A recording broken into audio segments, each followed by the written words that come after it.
This incident occurred in March 2000, and since I have been seeing an increase in questions about Datura, I am sharing what was a bizarre and amazing experience. It's a pretty long post, bear with me. I am just putting in what I experienced. Most of this text has been recreated with inputs from people I interacted with over the period of 3 days and tape recordings that were made periodically by the sitter during these 3 days. Please bear in mind that there are some gaps here that I would love to fill, but can't, and don't think ever will. I would highly recommend a sitter to someone attempting it. I always had someone or the other in my house, though never interacting with me unless I initiated this interaction. This experiment was with what is identified here as Datura anoxia, a common plant where I stay. It grows in profusion on every piece of wasteland around. I had eaten 2 Datura leaves and half a seed pod. The leaves were mature about 5 inches in length and almost 3 inches in width. They were a deep waxy green. The seed pod was small, about 2.5 inches in diameter. Very bitter taste and compounded by a metallic taste that lasted through the early part of the trip. What follows is one of the most bizarre trips that I have ever experienced, not something I would recommend unless you like playing at the edge of functional reality. It lasted almost 60 hours. March 17, 2000. It was around 5:0 hours, in the evening when I decided to collect a fresh specimen of plant material to begin with. Just went out of my house to the nearest playground, which is 3 minutes away. And just as I turned the corner I saw 3 fine specimens of Datura anoxia. The plants were a deep green, growing to about 3 feet in height. There were numerous flowers and seed pods. Invoking a silent prayer, I cut off 2 leaves and what seemed to me to be a tender seed pod, not completely matured. I took these home. I skinned the seed pod using a peeler. I cut this peeled Datura pod into half. Half went into the compost pit and the other half into my stomach with the 2 leaves. Ingestion was a grueling process and I almost threw up twice before I could get the plant material down my throat. I used some water to get it down. The taste was extremely bitter. I retired into my room and played some music, John McLaughlin with Shakti, I think. The first effects of the trip were obvious within approximately 20 minutes. I felt a dull throbbing pain in my stomach, not surprising considering that I had fasted for 12 hours prior to ingestion. And felt like I had a rise in body temperature. The feeling rapidly changed into a flu-like feeling. This was getting me worried, and I was only 1 hour into the trip. I thought a change of scenery would be ideal, so a friend of mine, who was sitting me, said we would go for a ride. I wasn't too sure of my physical coordination because I was feeling pretty nauseous. But my sitter assured me that there was no obvious physical response. He didn't seem to find me off balance at all. The elevator was really something, and I felt my stomach move into my throat. I would have thrown up had it not been that we reached the ground floor. As I sat on my bike I noticed a distinct change in my mood. A change that I just cannot describe in words. D+2 hours. It was like an upliftment of my physical body, a lightness. The entire environment was beginning to get a little dreamy edge to it. I said to sitter, "Is this beginning of the trip?" "Has to be," and he looked back at me and smiled. I felt compelled from deep inside to laugh. But my lips, they refused to move. For an instant a wave of nausea racked my insides. And then it subsided again. It did not affect me during the next 3 days at all. Things were definitely starting to get weird now. There was a distinct change in my visual field, a blurring of things. It was like the whole environment around me was smeared as soon as I attempted to change my field of view. Gradually all inputs from the peripheral vision area were gone. It was like looking at a painting. Move my head, and smear, then painting again. So on. This went on for quite a long period of time. During which my sitter also said that I was continuously talking to myself. The sitter mentions that I distinctly talked about time, and that there was no such thing as time. It seems I was way off from my usual rants. He said I was looking into space and blabbering about how time is always warped, and that there is no such thing as time. This went on till almost D+10 hours, 1 in the morning, when the sitter reports that I started to get agitated about something. The sitter thought it prudent for me to have a shower. I have no memory of the shower, though I have distinct memories of what followed. It almost felt like my body was coming back together. This was just as I was getting out of the bathroom. I felt cold and weary. My sitter reports that my pupils are completely dilated and there is some amount of redness in the eyes. All lights around look really bright, so I put on a night lamp, lie down and decide to read. The book makes absolutely no sense. The text looks like barcode, or the UPC. When asked what book I am reading, I have no clue. I have absolutely no idea what book I am holding. I have no visual focus. At this point I tell the sitter that I am not feeling well and that I should see a doctor. My sitter reminds me that I have ingested some Datura.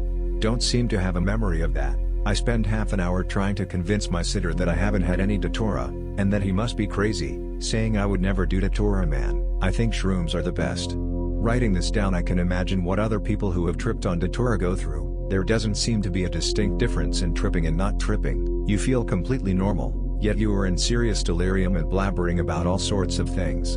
All of a sudden I feel the need to lie down, and I lay down. Sitter turns of the light. I begin to fly. Well, I had this feeling of enormous speed, like when you were skydiving or bungee jumping. It felt like my heart was going to thump out of my ribcage. My skin was all crackling with electricity. And then I saw my mother. At that moment the feeling stopped. And I asked my mom what she was doing here in the morning. She should teaching. The spring term is about to begin. She just laughed at me and asked what I wanted, and why I had come. At that point I got really confused. I told her she was the one who had come to me. I thought she wanted to meet me. She said to me, "No, I don't want to meet you." And then I get the feeling again. I feel really sweaty and damp. It's like the air all around me has become really humid. I feel someone's hand on my shoulder. I look up, a blurry outline of my sitter. D+18 hours, he said that for the past 3 hours I have been curled up in a fetal position on my bed, just shivering with cold. He felt a distinct rise in my body temperature, and decided it was time for a shower. When on Datura, showers bring a distinct back to normal feel. Regardless of the fact that you are in extreme delirium, this can make you do really stupid things. March 18, 2000. My sitter is prompting to eat something. He said it's been like almost 20 hours since I have been tripping. I tell him I am not feeling hungry. If he feels like that he can eat something. I say why is light so bright, and he says it's daytime, the sun is out. I ask him when I rose, and when I will set. The light hurts my eyes. I complain continuously, almost whining. He gets me some bread and milk.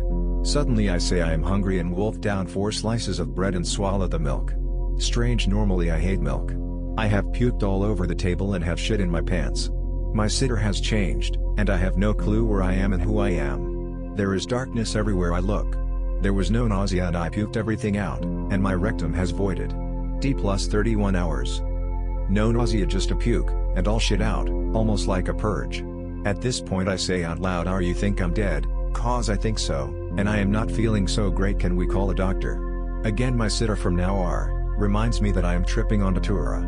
I say, "So what if I'm tripping on it? I think I am dead anyway." R laughs a bit, and says it's been 34 hours since you ate it, and you are still very delirious. I seem to find it funny and laugh too. When he gives me a hand mirror I can't see a thing.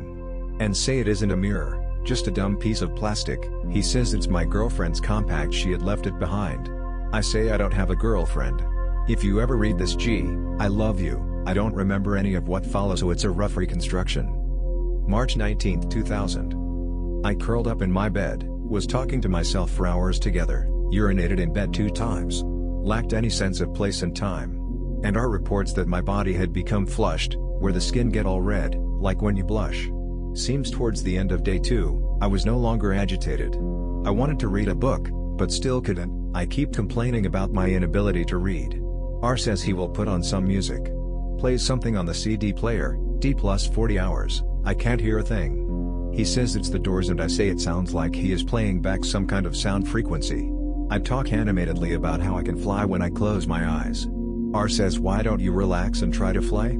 It seems after this I lay on my bed for almost 10 hours. D+50 hours, it seems I was blabbering in the beginning, but gradually I stopped, and then at some point during the day I fell asleep. March 20, 2000. I wake up at around 6 a.m., D+61 hours, I feel cleansed, I can read and write, listen to music. I feel like I have that heavy-headedness you get when you smoke through the night, and sleep very little. R says he has never seen someone trip on Datura like that, and that he would never like to try it. He says I have been completely mad for the past 2.5 days. I don't agree with him, but keep my mouth shut. My head hurts, I am taking a paracetamol and going to bed. March 21, 2000. I have slept almost 20 hours, had very vivid dreams, woke up thrice to drink water. I feel like I have been reborn. I feel perfectly normal. Datura has to be without doubt the weirdest deliriant there is. It had me completely deluded about what I saw, what I heard, what I ate, what I felt. It is a complete acting drug, one that should be used only if you are ready to walk the fine line. Datura is really taking it close to the edge. Never have I felt elation, depression, anger, hate, love and insanity all in one trip. Never have I felt such emotive physical fear and sadness, and I didn't know I could fly. Additionally, most people think I have been closer to death than I could have imagined. Though I still don't know if the amount of plant matter I consumed could kill me. Not recommended for minors. Open your mind.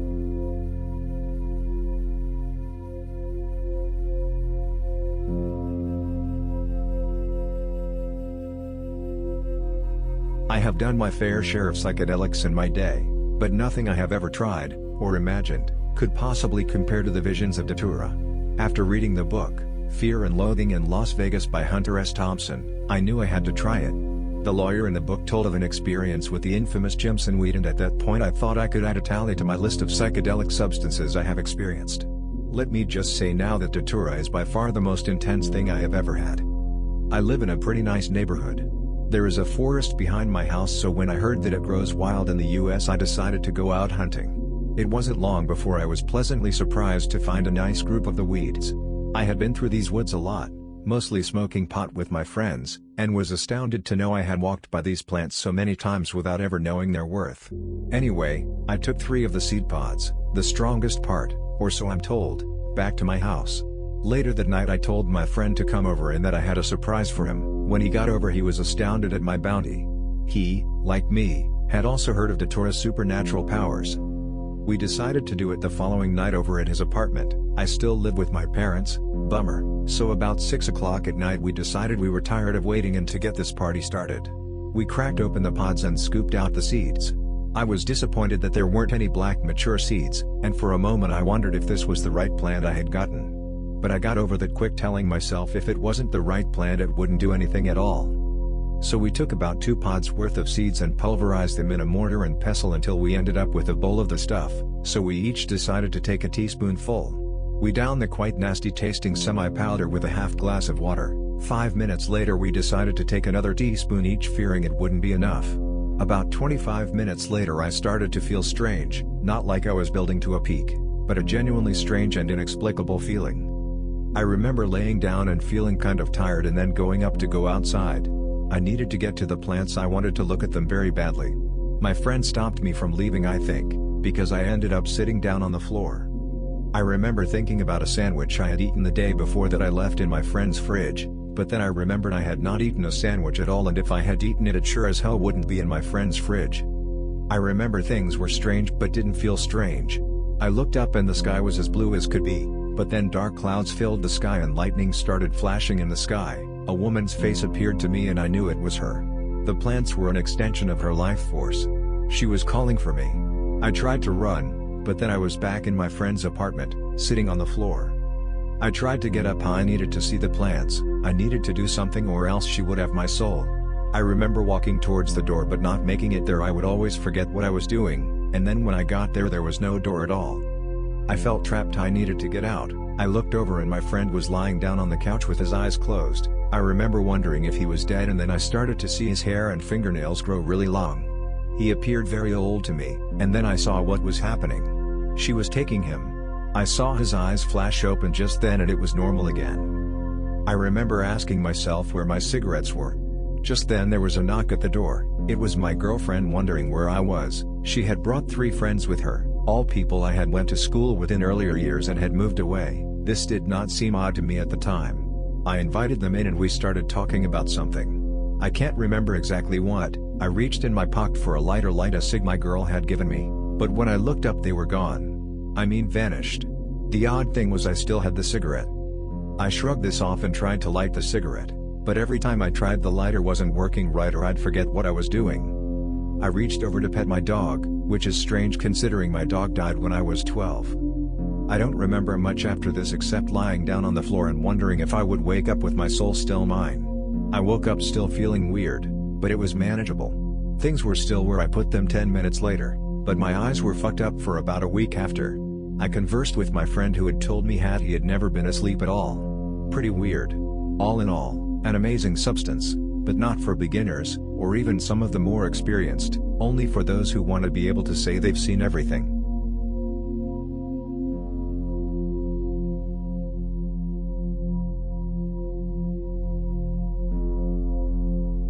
For 4 months I searched obsessively for Datura stramonium, Jimson weed. I had looked at hundreds of pictures and read many articles on the elusive plant, but it wasn't until one day when I was coming home from work that it caught my eye. Something had been drawing my attention to a motel's jacuzzi each day as I passed by, but I had no idea what it was. One day I figured out that I don't usually notice something so intensely, so I decided to look a little closer. Boy, was I a happy camper. There she was, a huge juniper bush mounted like a shrine in front of a mound with at least 15 Datura plants. At the top stood the mother, like a beautiful woman. It really freaked me out. The plant had such a powerful presence. I had to go back, so I planned to go that night on my bicycle and hop the fence to grab a portion of the treasure. This was probably a bad thing to do, crossing a fence to steal Datura plants, but she found me and presented me with this temptation. Months passed and the seeds just sat in my desk until one day when I met this kid traveling through town. We spent the night talking and I just couldn't resist bringing up the subject of the Datura. He said that he had heard of it and had wanted to take it for a long time. His eagerness to test the plant made him seem a bit naive, but he insisted that he was ready. "Come on dude, let's do it. It'll turn out good and we will learn a lot." We went to the kitchen and ground 3/4 tablespoon of the seeds in the family coffee grinder for each of us, then packed it into our knapsacks for the camping trip which was planned for that night. We arrived at dusk and settled down, lit a fire, prayed, and downed the poultice seeds without telling our friends. Stephen, the traveling kid, and I took a walk down the dirt road that ran through the center of the field. We were extremely attentive to how the seeds were affecting us. I listened closely. What would happen next? Her presence began to be felt about 100 yards down the road. We sat in the middle of the road and felt the world slipping from our control. Ego. We gazed at the distant fire, the world become so airy, the voices and lives of our friends seemed another world away. I asked Stephen how it was coming. He said, "I'm taking a crap." I guess I followed him. We were in this together and didn't want to leave him, and sat with him for a few minutes and didn't even realize it. I was becoming a little delirious. We walked back to the campsite and sat down on a log. Our mouths became so dry, we chugged at least 2 quarts of water each, no resolve. We both lay down in concern. "Are you alright?" he whispered to me. We were both moaning and felt very scared, lonely and regretful. My brother left and went home. I wanted to leave with him so badly, but this was my choice and I said not a word and examined my life. I didn't want to die. I stumbled off to a ditch near the pasture so I could lie down. The world I once knew was disappearing. The stars multiplied. I felt like I was dying. I had to piss so I tried to get up. My legs felt gel-like. I stumbled on some rocks and fell back down and began crying. I then pulled myself back to the campsite, 20 yards away, where the car was parked. I tried to crawl but it was too difficult also. I flopped this body against the car and tried to pee but I couldn't. I was in pain. I got back to my ditch and lay there and tried to pee lying down. I gave up. An old Bob Dylan tune was echoed into the night sky from S car stereo. The song was very comforting. One too many mornings. I was startled when I noticed car lights reflecting on the trees around the pasture. I moved myself quickly to the car to turn off the music and uttered in fear that a car was coming. The guys were expecting some folks, so I lay down next to the fire. At this point the delirium really set in and my friends knew something. Now it is so creepy remembering this. I was told that for the next couple hours they watched me trying to grasp the physical world from the delusional. I was like a little kid, a caveman or something. I was trying to talk but it all came out so jumbled in some other language. The guys became a little concerned. They told me that I kept walking off this wooden deck-like thing into a soggy creek bed. They found me there mangled and pulled me out with concern. I kept wandering back to the creek bed, stumbling off the deck into it. Around 4 o'clock in the morning they pulled me out and stood me up and I kept peeing on myself. It was so relieving. I suppose everyone went to bed or something cause I wandered off to the dirt road, the one that goes through the pasture. I felt energized and had control of my body now, still delirious. I had found Stephen. He sat me down and began to inform of something very unnerving. The night had a very evil feeling as it was. He said, "Man, I don't know what to do. I don't want this." He showed me his dark long fingernails. His face was very old and hairy, werewolf-like. I flipped out. I told him it was going to be okay and not to worry, it was just a bad dream. I knew this wasn't though I saw him, he was being possessed by her. I ran for my life. I had begun to witness the spirit world, the darkest reality. Ghost-like beings were everywhere. It sickened me. I ran and ran, hopped a barbed wire fence into a weedy field and ran around the perimeter trying to avoid stepping on snakes. I was almost flying. I fell really hard at one point. When I got up I saw a glow in the middle of the field. I was controlled at this point. I was pulled to the center of the field where I witnessed some demonic action. There were 7 guys and girls dressed in dark clothes, black hair, and pale skin. They were all enticed, basically making love with the plant. They danced around the glowing Datura plant. She was alive. There was one guy or girl to my left that was very tall and thin. He or she seemed to be the plant spirit, the leader. They all quit dancing. Datura/she stared into my eyes and shook her head. I messed up and I knew it. I ran so quick towards the woods. He or she sent one of the others, enticed ones, after me. I tried to hop this barbed fence, but I was caught and I cut myself. I turned around and the enticed one, he stopped still in the darkness. I felt as if he wanted to run with me and get away from this evil life.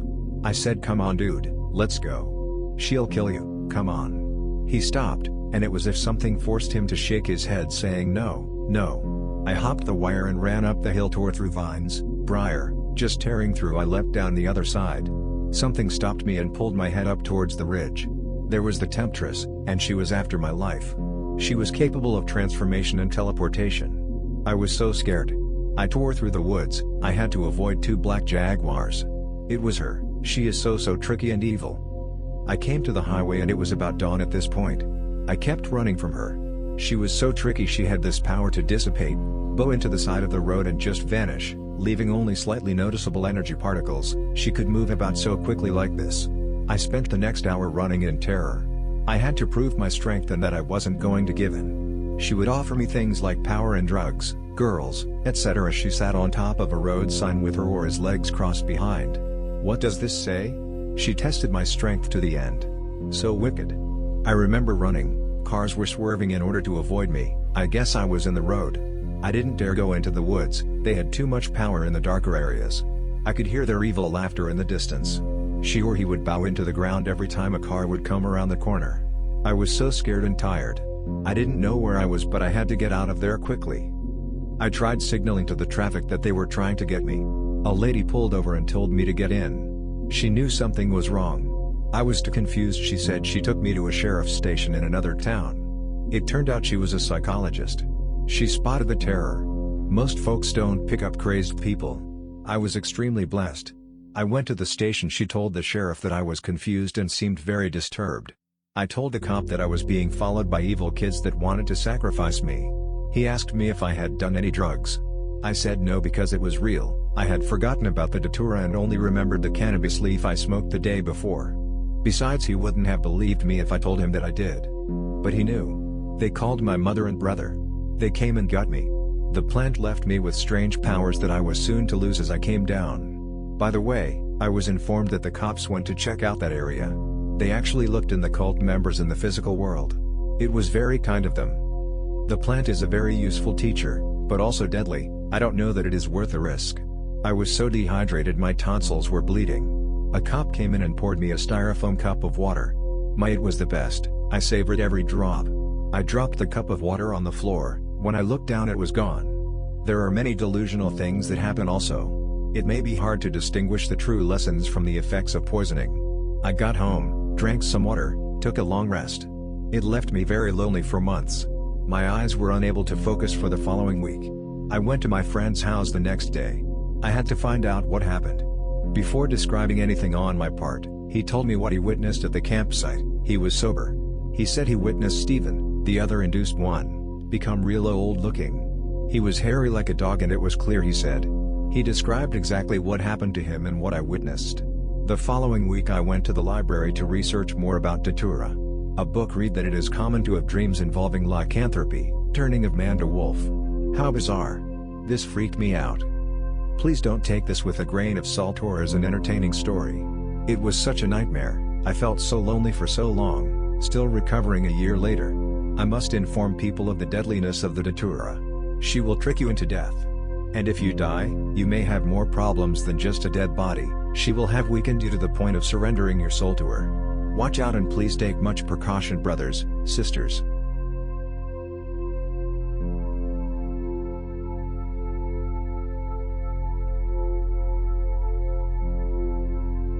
The introduction was written for a friend in Spain that inquired about Datura. I include it here because I feel it appropriate.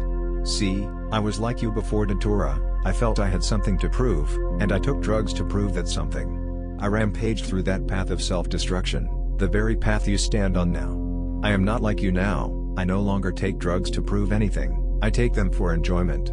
I have proved all that I need to prove willingly or otherwise. You talk of bad trips, flashbacks and demons, to me they cease to matter, to exist. I have seen things men should not have to see, sights so ghastly they evade even the maddest of nightmares, nothing of this earth can pale in significance. I have traveled to the brink of death and looked deeply into its blood-red eyes, I have traveled to the edge of insanity and peered over into the gaping abyss. I am not like you because I don't fear death, I have seen it so many times that now it is as familiar to me as the morning sun. I have felt the devil's jaws rip away at my flesh, the swords cut through my torso, the car crashes, the heart attacks, the infinite swarms of scorpions. The first few times I fought it, I tried desperately to fight those demons, to stem the bleeding, and slowly light began to fade, and my realization of the last few minutes reflected all of those years past. But always it would end in death. Slowly I began to accept this, I offered no resistance. And now that I have seen myself die a myriad of times, it ceases to mystify me, I accept it, I look at its eyes and without blinking I smile, for I know that it comes again. A wise man once said that there can be only one death, of this you can be sure. And I experienced mine a few days ago, so that now, when my hour finally comes, it will just be a repeat of a previous experience, something not to be feared because I have already borne witness to it. And for that very reason my life feels fuller, because I live it not in fear or apprehension, I live trying to snatch every valuable second I can before I die for the final time. Death is the end, so I will use life not to prepare for it, but to live what comes before it. I know what it feels like to see death as just another facet of life, to be so used to it that it is merely an association, like the color of a leaf, the sound of a bee. I attach no emotion to it, for all that emotion dissipated with the mystery the first times I saw myself die. One might question whether a man, a witness to such ghastly sights with no fear of death, is more dangerous than one cocooning his life in protective wrapping, scared to even venture into the world for fear of harm. This I cannot answer. All I can say is, I am not a man possessed of evil, I intend no harm on anyone who does not wish to harm me, I am reasonable, logical, friendly and happy, I am learned with a well-paying professional job, and I have no quarrels or qualms on life, I have no time for them. I wish to talk about an experience I had not long ago, with a plant called Datura anoxia. This experience took place in my flat in Madrid. One thing that I wish to say early on about this plant is that it did not make me trip as one might associate with LSD and the likes. It does not dissolve my ego or make me see swirls and patterns as I would on acid. This drug brings my dreams into existence, and my nightmares. It presents me with sights, sounds and smells as real as the rising of the sun, such pure hallucinations that cannot be distinguished from reality. The boundary between imagination, dream and reality is irrefutably decimated. I thought I saw my own death on acid a few years back, and then ketamine a few months later. 2 days ago I learnt this was not the case. I had merely scratched the surface in that bad acid trip in an K-hole. On this drug I am at the mercy of my mind, for it will conjure up things that defy all possibilities, things so bizarre that my common sense screams at me not to believe it. Unfortunately Datura hushes away that voice, the voice of reason, of logic, and therefore, I am at the mercy of these things I witness, for no matter how bizarre they seem, the realization that these things are as normal will prevail. Chasing furniture that is scurrying around my house, speaking house politics with ironing boards, making sandwiches of orange juice cartons and keys, speaking to friends that have become small and reside in fruit bowls. This is all normal, natural, even as commonplace as time passing and the moon rising. There is no question of this being too strange to be true. I accept and I believe what my senses tell me. As one savvy report stated before mine, and phrased with such eloquence, it is nothing at all like acid, and yes, it can kill you in a variety of ways. It was about 6:15 when I arrived home, tired from work and in desperate need of a bit of chill time. So I was frustrated when I walked through the door of my flat to find my friend and dealer sitting on the stairs with a big grin. My first instinct was to express my tiredness and escort him out. However, the words "I have something new, you haven't tried it," escaped his lips before I could manage to produce my sentence. Those words were possibly the only thing he could have said that would have me allow him to stay that night. He must have chosen them wisely. So we walk into my flat and he produces a few cut-up flowers and some vile-looking seeds. At first I thought he was humoring me. These bags containing the mushed-up contents of some lily or something. That was until he mentioned the name, Datura. The name sent off alarm bells, excitement and apprehension. For I knew of this flower. I had read so many reports on its use, I was familiar with the toxicity of atropine after seeing videos of people on the drug. And finally it had ended up in my hands. Was I going to let this chance pass up? Perhaps I should have done. I had work the next day, things to do, commitments.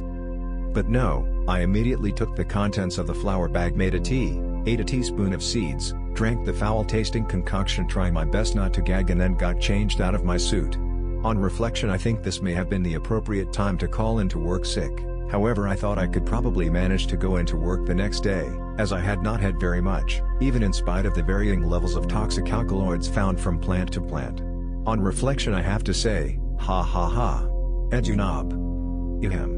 Right, so got changed, chatted to my dealer for a while, until I noticed that movement was becoming increasingly difficult, as was reading anything closer than about 2 feet from my eyes. These symptoms came on stronger and stronger in waves until I felt something I knew I had felt before, something from my childhood, not that many years ago.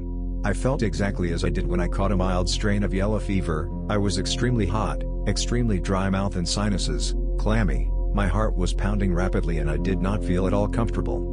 I kept checking my heart rate, which about 40 minutes after ingestion on an empty stomach was reaching peaks of 130 bpm. I had just started to notice my dealer had started zoning out and muttering things to himself. I decided to leave him with his internal monologue and lie down on my bed. I reached my room, seeing the occasional figure dart past in my peripheral vision. From the moment I lay down, things start to get fairly hazy and confusing. I opened my eyes after having been laying there for what seemed to be 10 minutes attempting to get the nausea to pass. When I opened my eyes, I was pleased to see a friend of mine called Luke standing by the door asking whether I was okay. He informed me that everyone was waiting for me. Considering 2 points, this seemed a bit strange. 1. Luke, as far as I knew, was in the UK some 2,500 kilometers away, and 2. As far as I knew, the only people in my flat were me and my dealer. By this point I was completely oblivious to the fact I had taken any kind of drug. The next thing I knew, I was in my living room surrounded by friends, some of which I knew to be dead in real life, and most of which live back in Britain. This alarmed me somewhat. Not because of who was there, but because I thought that my neighbors might get angry at the noise we were making. After this, me and Luke's girlfriend Laura took it upon ourselves to cook for my guests. The fairly inedible looking food was still on plates when I had stopped tripping. I did not at any point think it strange that people would disappear and then reappear in different places and indeed as different people. I never questioned the reality of naked people I had never met before asking if they could take a shower. Neither was attempting to restrain a chair with teeth that was attempting to run out of my flat. It is probably worth noting that I never saw my dealer after I went to lie down. It would have been difficult amongst the multitude of people that were there, but I'm pretty certain he had left. The awesome reality of this delirium was astounding. One of the guests was putting on music from my iPod, an iPod that was in my car. In reality, the music was as real as the sounds I hear around me now. The songs in the playlists were in exact order. There was, in reality, no music on. The smell of perfume and sweat that mingled in the air was real. The conversation I had with a cat that did not exist was real. Switching on the television to have news reporters asking me questions about projects I was handling at work was real. Nothing could have seemed realer. I think the most notable way to describe what happens under this drug is that it is a series of either major or minor zonings out. 1 minute I'm doing one thing, or I think I'm doing one thing, when I snap back into reality and realize I'm doing something or am somewhere completely different.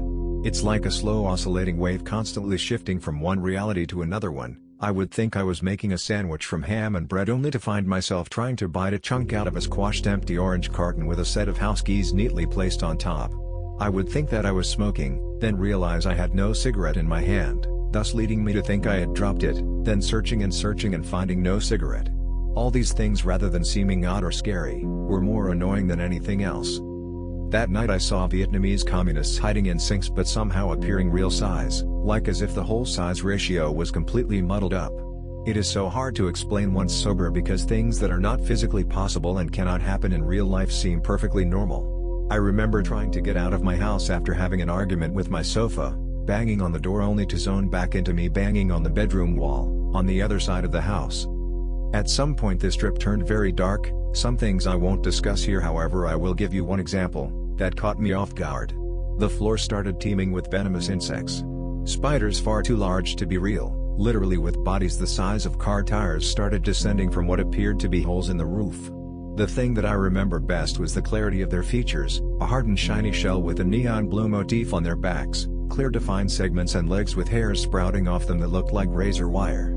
8 blackened eyes and mouths that looked like they belonged in hell with pincers and goo dripping onto the floor bugs. This seemed to make the floor creatures more and more agitated. The hissing and chattering noise grew louder and louder. It was deafening. By this point I was 1. Sure, the neighbors had heard all the commotion and were getting ready to break in. This alarmed me because I didn't want them to have to fall prey to these bugs too, and 2. I was concerned that the fate I was about to meet was going to be unnecessarily gruesome. I felt a drop of moisture on the back of my neck and got ready to jump up and punch whatever was hanging above me as hard as I could.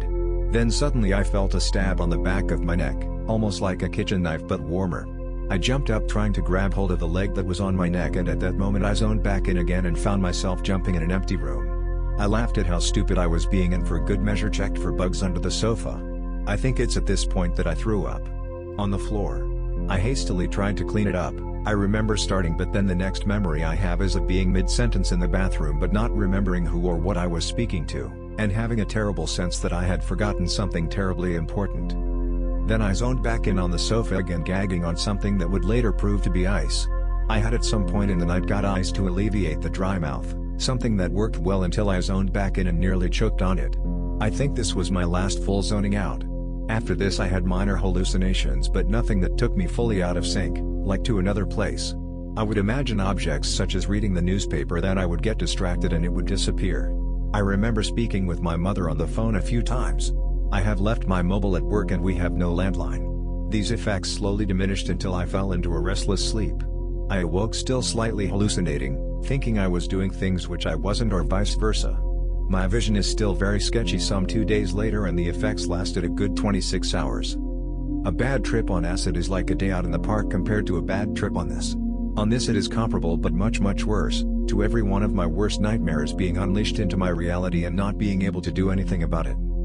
Pros: this enabled me to face my demons, destroy phobias and overcome personal problems. The introduction to this story mentioned death. This was a personal phobia growing up for me. I thought I had overcome it with the acid and ketamine incidents. I was proved wrong 2 days ago. However, after Datura I now know it no longer affects me.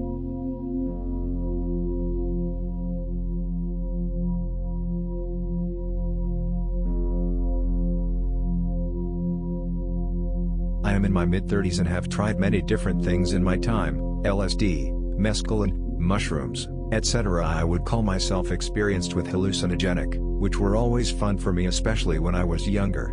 This experience was not one of those times. I must mention that I was trying to make a very light dose to just see what the effects would be. I did not intend to become incapacitated.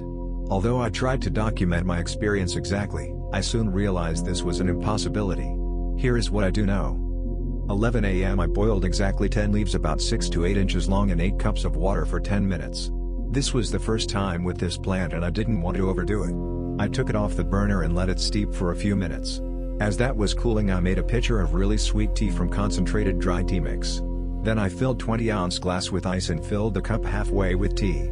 I then filled the rest of the glass with the leaf brew. I ended up using only about 6 to 8 ounces in the brew. 11:30 a.m. I drank the tea all at once. It tasted quite nasty even though it was heavily sweetened. It only took me a few minutes. I then removed the leaves from the pot, threw them away, and the pot with the remaining brew back on the stove. 11:45 a.m. I started to wonder if I had enough and thought it a good idea to make another glass. So I did, exactly as before, and drank it quickly as well. This time I noticed it was a little hard to get down though, almost like my throat was closing up, making feel like I was choking. I started to walk back to the couch and realized I felt funny, like my body was drunk but my mind perfectly coherent. From this point on, I cannot tell you the exact timing of anything else because although I didn't realize it yet, I lost track of all time and reality. 12-ish, maybe. Oh shit. I am totally wasted. I am sitting on the couch and notice things are really strange. Corners of the walls turning into spiderwebs. Very blurry vision. I was watching TV but realized I can't really see it anymore or understand what they're saying. I forgot to mention I was alone, for now. My wife and daughter were due back late that afternoon. More on that later. I never intended to be this messed up. So I decided to get up off the couch and go to the bathroom. I realized then that it would take every effort, almost Herculean strength, just to get off the couch. Finally I got up off the couch and stumbled to the bathroom and caught a glimpse of myself in the mirror. Oh my god. The first thing I noticed was that my eyes were completely dilated. Then I looked down at my hands. I had a hard time focusing, but when I finally did I realized they were beet red. I mean red. Worse than the worst sunburn you have ever seen. I looked back up at my face in the mirror and I finally came into focus again. I realized my face looked the same. Now I am freaking. My whole body was red, from head to toe. I need to mention at this point that I still felt like I was still there mentally. All I noticed were these physical problems. Completely dilated pupils, inability to focus, beet red skin. I decided that I had better try to puke up whatever I could, so tried. Only a little came up, more like an acid reflux type thing. Except now I have a bigger problem. My throat is closing up. Breathing was difficult and I had dry mouth like never before. No amount of water would satisfy. And every time I tried to drink it felt like was going to choke. I must mention that although I thought at the time my mind was still rational, I realized later that I was far from rational. Even still I calmly, even though I felt I was dying, went to my computer to look up websites to try to find out if there was a way to reverse the effects I was having. Somehow I made it to a site, I think, but then realized I couldn't read it. Every word on the page was gibberish, it didn't make any sense. I knew the answer was somewhere but I couldn't find it. Looking back, I estimate I spent hours on the computer staring blindly at the screen. At the time I thought it was minutes. I went outside to smoke a cig and realized I couldn't see anything outside, it was way too bright, so I came back and quickly. I then thought of how fucked up I was and that I need to warn my daughter of the danger of this drug. She's 12. I went into her room and started to lecture her about the danger of drugs and to never try it and pick good friends, and so on. I remember thinking how good she is being. She sat quietly and listened to me intently. When I thought I made my point, I got up to leave and realized she left the room. I was pissed. How could she just walk away like that? I went out in the living room to complain and realized she wasn't there. Nobody was there. I was still alone. I remember feeling at that point like I am in trouble. What have I been doing? I must note that I still had all of the symptoms I had earlier, the most troubling being I stumbled everywhere I went, my body was beet red still, and choked every time I tried to drink something. I wondered how long it had been. I don't remember exactly what time it was when I looked, but I did realize it was a lot longer than I thought. I recall thinking my family would be home soon. I realized later I lost several hours doing what I don't know. Then they came home. All of a sudden there she was, my wife, and boy did she look pissed. After what happened earlier though, I didn't believe it was actually her. This part of the story is now her recollection of what she came home to. She is a paramedic by the way, too. She said she came home, opened the front door and smoke came pouring out of the house. She ran to notice that the stove was on fire. There I was just standing there, looking off into space. She was screaming at me, "What the hell is wrong with you?" I remember saying nothing is wrong, but she says I was mumbling something about she needed to get off my back and go to bed. Then I saw my daughter run by and thought what was wrong with her. I didn't realize then, but she was scared shitless about what was going on. Then they left. Or had they even been there? I wondered. Oh, think I'll go have a smoke. Then what seemed like a few minutes, actually hours, they came back. We have pets by the way too. 3 dogs and a cat. When they came home the second time, all the animals were gone and the door was wide open. Now she's really pissed. She screams to me about almost burning the house down and now all the pets were gone. I told her she was nuts and to get off my back. Then they both left again. Damn, I thought, were they even there? I spent the rest of the night on the computer, mostly just staring at the monitor. I woke up the next morning on the couch and had a talk with my wife. I still felt funny, but the worst was over. So this is what really happened. My wife and daughter came home about 5:30 p.m. to find the stove on fire. She put out the fire. I must have taken the leaves out the garbage and tried to make more tea. The stove was scorched. I think I drank more tea but can't be certain. She drilled me about what was going on. She said I wouldn't tell her and kept telling her everything is cool. She asked me repeatedly what I was on but I wouldn't tell her. She didn't realize I was as bad off as I was. She was more mad than anything. So she and my daughter took off and came back about 8:30 p.m. She found me on the computer and screamed this time, "Say I lost the pets." I could go on and on with more details but I don't want to miss the point. I could have burned to death in this house. I could have choked to death, heart attack, heart was racing too. I could have easily died. Those things didn't happen but I will tell what did. It has been 2 months since this happened and I am still not the same. I hate to say it's permanent, I hope not, but truth is, I screwed myself up. My throat is partially closed. I have trouble breathing when I sleep. I cough up liquid sometimes because it tries to go down my windpipe. I still see shit that is not there. But worst of all is my brain. I can't maintain my thoughts. I am a writer but I can't focus anymore. It took me forever to write this.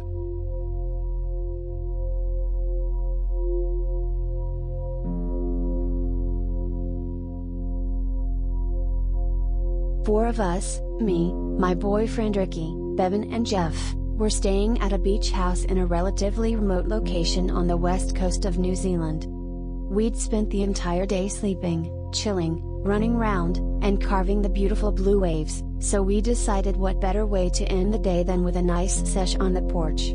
So out came 2 tinnies worth of weed, the bong, and the lighters. I'd had about 4 potent hits when I felt nicely mellowed out, and decided to stop there. We'd eaten quite a bit that evening. Lots of fresh fruit from a nearby orchard, and barbecued fish, so our stomachs were by no means empty. Ricky brought 8 Datura seed pods with him, each containing between 80 to 100 seeds. Since there were 4 of us, 2 people would have to babysit while the other 2 could pop some seeds. Although I'm nearly 6 foot, being a chick, there was no way I could restrain any of the guys if the need came, so I was one of the seed poppers. Jeff had never done Datura before, so he was a natural choice too. Besides, Ricky and Bevan were more than happy to keep their lips round the bong, and laugh their asses off at us. 7 p.m., I opened 2 seed pods. One for me, one for Jeff, and we swallowed down the seeds. Prior to this experience, I'd done Datura 3 times, but never had over 60-ish seeds in one sitting, so I decided I was ready to experiment with a bit more, and explore deeper. 8 p.m. we spent the next hour talking shit, and eating marshmallows with no clear effects setting in yet, so I popped another 50 seeds. Big mistake. Apart from the effects of the weed, I felt completely normal. I could stand and walk fine, and hold a slightly slurred but coherent conversation. 8:15 p.m., after another 15 minutes, I started feeling increasingly warm. Despite it being a chilly night, my body was radiating a huge amount of heat. This is when the hallucinations started. I felt like I was sunbathing. Though it was dark by now, I felt the sun envelope my body, and drizzle it with golden rays of warmth. It felt divine. Everything was warm, loving, and inviting. Apparently by now I was down to my bra and knickers. My heart rate increased dramatically. I knew it was kicking in. 9 p.m., I was smoking a spliff which didn't exist, and dropped it, which I've read is very common in Datura use, so I crawled around looking for it, to no avail. I figured it must have somehow fallen through the floorboards of the porch, though that was technically impossible. I stepped off the porch and lay on the grass below, gazing at the stars. I felt like me and the stars were one. We were the same. I don't know why, but I particularly remember this feeling of belonging with these giant balls of burning gas. To me, they were tangible diamonds in the sky, and I was too. I could see for billions of miles into the sky. It was one enormous eternity of stars in patterned clusters. Although I was definitely hallucinating, everything felt intensely real. My mind felt normal. Although my speech was slightly slurred, and my walk was a little crooked. I felt something crawling under my ass as I lay on the grass, so I moved and saw a pool of earwigs weaving in and out of the earth that was once under my bum. I hate bugs, so I frantically rolled down the slight decline of grass onto the sand. This was the last thing I clearly remember. Everything else is as told by Ricky, Bevan, my faint memories, and the camera footage taken that night. This is also where things started going wrong. I felt insatiable thirst, and like I was stranded. I was yelling out for help, but only a mumble of jumbled words came out. I wasn't making any sense. I spent a good hour playing in the sand, throwing shells, and rolling round. I picked up sand with my hand, and watched it drop. I was mesmerized by its sheer awesomeness. I vaguely remember feeling like I was in a desert, and I felt intense fear and paranoia. Nothing seemed safe. The sun still felt as if it was beaming down delicious rays of heat. I was crawling on the sand, thirsty, desperate. I remember hearing sharp, loud noises, and feeling so shit by now. I needed water, I needed to piss, I needed to throw up, and I needed to get out of this horrible desolate place. I could only see things that were around 10 meters away. Everything else faded into a bright light. I still have flashbacks and experience this at times. It felt like hours and hours has passed, but it was actually only 20 minutes. I don't know what went on in my head during that time, but it was frightening. I remember images of bright red giant bolts, far larger than a house. I've experienced this red bolt hallucination many times before. 30 meters from me, the ocean roared. I heard the sound of water, and wanted to run towards it, dive into this pool of infinity and swallow water forever. Without warning, I snapped onto my feet, and ran like a bullet, dodging obstacles which didn't exist as I ran towards the water. Ricky was only 10 or so meters away from me when I suddenly jolted. I heard heavy loud footsteps behind me, going faster than me. To me, the water was safety, I was being chased, and the water was my only chance of survival. I managed to run into the shallows of the water, when I felt sharp claws dig into my bare flesh from behind, and a force throw me onto the wet sand behind me. I must have thought it was a giant eagle or a vulture, cause I kept screaming at Ricky, calling him a stupid fucking bird, and trying to grab his beak and hold it shut. I was moving frantically trying to escape his grasp, but I couldn't. He lay on top of me, holding me down, for 30 odd minutes. My screaming had turned to tears, and my kicking and punching had turned into scratching and hair pulling. I had very little control over my body, everything just happened without my mind's permission. I was on autopilot. I was so scared, so helpless, so alone, and so vacant. I had no idea where Jeff, Bevan or Ricky were. They vanished long ago. I called for them several times throughout my experience, but they never appeared to come. My mind was gone. Everything seemed incredibly real, and I found it impossible to separate reality from fantasy. Because as far as I knew, everything was real. Ricky carried and dragged me into the beach house, and held me up in the shower. I was an absolute mess, physically and emotionally. I could no longer stand properly, and would sway from side to side begging it to stop. The water burned. It felt like it was sizzling as it ran down my back. But I gave in to it, and let it burn and melt me away. I literally felt like I was going down the drain. I thought the grains of sand being washed off my skin were pieces of me, swirling down, being carried by the burning acid water, deep down into the drain, as if they meant nothing. I vomited 4 times, with 30-second-minute intervals between each. I stressfully started talking about being literally turned inside out, and again, I begged for it to stop. I let it all happen with no physical fight. It was a hugely frightening experience. I was making funny groaning noises, my skin turned white, my eyes were wide open, and my pupils filled my entire iris. I suddenly noticed Ricky in the shower, holding me up. He looked different to how I remember. Far older, and getting bigger and bigger the more I looked at him. I remember seeing my nose in the bottom corner of both eyes, which appeared to grow too. I could barely concentrate on anything, but his eyes managed to pierce right through me. Ricky dried me off and put me into bed. The entire room was spinning and turning upside down. Even though I had barfed everything out, I still felt the need to vomit. I was hanging off the bed, rolling around, and singing to myself. The music I heard, which was all in my head, was the most complex, incredible thing I have ever heard. I thought of it like a skyscraper, layer upon layer, jammed together to create this mind-blowing fusion of beats and notes. I can't explain how amazing it was. It was my calm in the storm. By now it was around 4 a.m., and I was over the worst. I was so exhausted, but I couldn't sleep. I was incredibly restless, tossing and turning constantly. A figure appeared, and I talked to it. I was actually talking to myself, and speaking both parts of the conversation. I remember drifting in and out of reality. There were moments when I thought I was going mad, and other times I managed to convince myself it was just a dream. I still didn't know where I was, or how I got there, but the feeling of threat was no longer present. I must have fallen asleep, where I had the most amazing dream, which can't possibly be real. It was pretty X-rated, so I probably shouldn't go into any detail. I remember reading a book in my mind. I knew all of the words. I then gradually woke up, but was still reading this book in my head.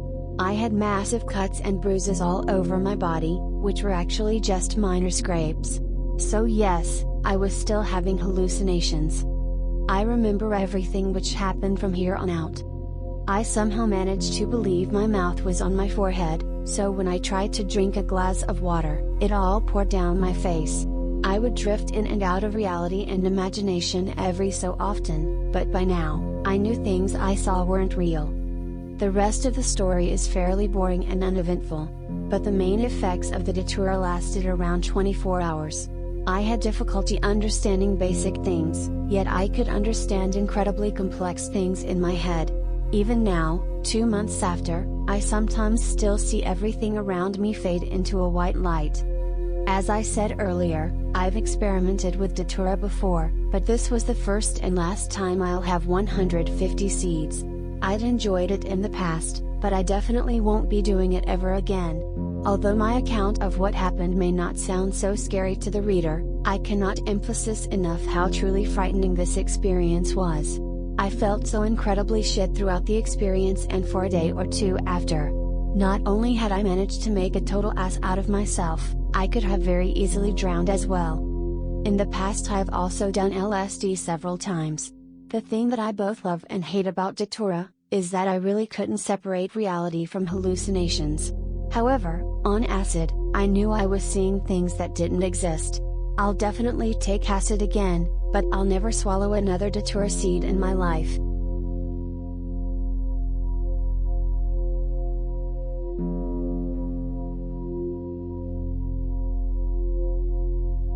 In high school I had a friend who had been reading Carlos Castaneda.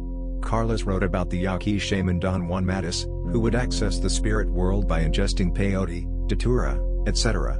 So he, inspired by Don Juan, went on one of his expeditions to find herbs and came back with a Tupperware full of the spiny pods. It would be a huge understatement to say that we were unprepared for the extent of the experience. I ate a heaping tablespoon of fresh, mature seeds. Lucy and Pollo had eaten similar amount. 90% of this was told to me by my best friend, Doogie, who witnessed my descent into madness. Basically, what I remember, is eating the seeds around midnight, with Lucy and Pollo. It was kind of like being really drunk, except for the total lack of equilibrium, serious dryness and soreness of the mouth and throat, and some lucid hallucinations. It didn't feel enjoyable, just uncomfortable really. I kept smoking cigarettes that would disappear and I talked to a friend of mine from day camp who I hadn't seen in maybe 7 years, before he disappeared, and I realized he wasn't ever there to begin with. I vaguely remembered finding my upstairs toilet had been puked on not in, with $1 floating on top. I also vaguely remember cleaning it up, washing the dollar bill off and hanging it to dry. I really wasn't sure if this had happened and when I went to check it the dollar was gone and the toilet was a little too clean. Later Lucy said she vaguely remembered puking in my bathroom, but we're still not sure if it was real or not. The dollar is still missing. Pollo, Lucy and I all got extremely fatigued and sleepy and we all went to bed. I had a dream where I kept walking into the wall. I was woken up the next morning by the phone ringing. Lucy and Pollo were gone. I picked up the phone. Doogie, Tim, are you okay? Me, fine. What's wrong? Doogie, what is my name? Tell me my name. Me, fuck you, Doogie. Stop fucking with me. Doogie, I'm not. What do you remember from last night? Me, I'm not listening to this. Doogie, just do me a favor and look on top of the fridge. Me, ha. You put my dog's food dish on top of the fridge. Good one. Cockhead. Doogie, no, asshole, you did. Me, whatever, goodbye. Doogie, I'm coming over. I go upstairs, where my mom's house is in total disarray. I find the wall-mounted phone hanging off the hook, the front door standing wide open, the table in the entryway overturned, a broken vase on the floor, and, it was Halloween, so we had this dish of candy corn. Someone went through maybe 75 pieces of candy corn and bit off only the orange half. I start freaking out. I had really thought that Doogie was just joshing me. But he never took jokes that far. So Dave comes over and helped me clean up. I found all of the pieces of the vase, broken where they lay, except for a very large section that was hidden behind the curtain on the other side of the room. Strange. After we had cleaned things up, Doogie proceeded to tell me what had happened. He had come back over to my house maybe an hour after I had gone to bed. Apparently he found me, wearing only my boxers, frantically trying to locate something in my kitchen. Things had not been broken yet. He said my name, but I paid no attention, only continued to open and slam drawers and cabinets. "Tim!" he shouted. I turned around, looking at him with annoyance. "What? What are you doing?" "I'm looking for my Windows 95 disk." I said this with the expression and tone of voice of someone who had just been asked what his penis was for. I rolled my eyes and walked off toward my dinner table, stopping for a moment to hawk a loogie on the wall. Doogie is very confused. "Don't fucking leave," I said, looking at the table. "I'm not," said Doogie. "Not you. The candlesticks." I said this in the same must I always restate the obvious tone. "Tim, what the hell is wrong with you? Who are you?" "I'm your best friend." I try to remember. John. No. Jake? No. You don't even know anybody named Jake. I'm Doogie. What the fuck? Oh yeah, Doogie. I spit another substantial hawker on the wallpaper. "Tim, this is your house. Have some respect, stop spitting on the walls." "Okay." I spit on the floor. "What the fuck, Tim? Hey, at least I didn't spit on the wall." I grab a spoon off the table and seem to be trying to smoke it. I make as if I'm lighting it with an invisible lighter and take a deep breath. "Here." I offer David the spoon. "No thanks." He takes the spoon away from me. I walked away and grabbed my dog's food bowl and went downstairs, down to my fridge where I carefully placed the dish on top. "She doesn't need it, and I don't like her anyway," I said, either anticipating his question or maybe just talking to myself. I opened my fridge and began digging into the pockets of my boxers, except they didn't have pockets. "I'm so thirsty. I don't think I have any change." I look at Doogie. "You don't need change, this is your house. That's your pop." "Okay, do you have 50 cents? "Sure." He reaches in and pulls out a brisk iced tea and opens it for me. I take a single sip, set it down, pull out a fresh can, open it, take a single sip, set it down, reach for another. Doogie stops me. "You've lost your mind, you realize," says Doogie. I cackle maniacally and spit on the fridge. I walk toward my bedroom, missing the doorway and walking squarely into the wall. David helps me. Apparently Poyo and Lucy had already left. "Where did Lucy go, Tim?" "She went to see the shadow people." Not long after this, I think, Doogie managed to get me into bed and go to sleep, then he went home. It was a school night. I'm not sure if I got back up and did those things upstairs or if Poyo and Lucy came back and did them. I guess I'll never know for certain. Lucy woke up in her bed, legs and feet muddy and scraped, with no recollection of how she got there. Poyo woke up at home too. These people didn't drive and they didn't live close to me either. Odd. I'm probably forgetting parts. I've heard Doogie tell this story so many times, but I'm pretty sure I did other stuff too. The story gained something of legendary status at my high school. Highlights from some of my other friends' stories. Giuseppe ate some, put on Working Man's Dead, and proceeded to talk to Jerry Garcia all night long via his radio. Schloppy, sitting shotgun in a moving car, saw a dark man with a Tommy gun sitting in the back seat. He bailed from the car. Junebug ate some before his family dinner. He was in my friend Odell's basement smoking a bong. When he passed it, the basement and all the other people disappeared and he was sitting at his dining room table, arm outstretched, while his family stared at him. He had to excuse himself from the table to lock himself in his bedroom. Other drugs you eat and you're like, "Hey, that's trippy." On Jimson weed, you're like, "Hey, that's normal." You never know that you're hallucinating. It's just like a waking dream. Not recommended, unless you're a shaman.